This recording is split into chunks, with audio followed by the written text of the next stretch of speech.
Hi, I'm Craig with ApplianceVideo.com. Today, we'll be taking a look at your dispenser micro switch on this GE side-by-side refrigerator.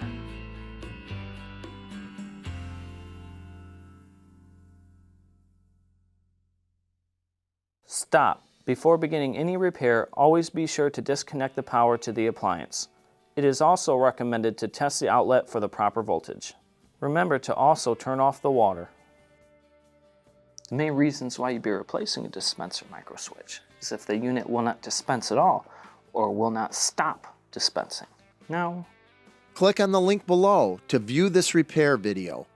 ApplianceVideo.com guides you step by step, giving you the confidence to avoid recalls and callbacks, also saving time on repairs.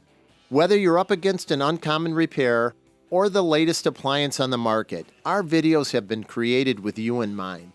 Our growing library of videos have been produced using our factory-certified technicians who have extensive infield experience over the past 30 years.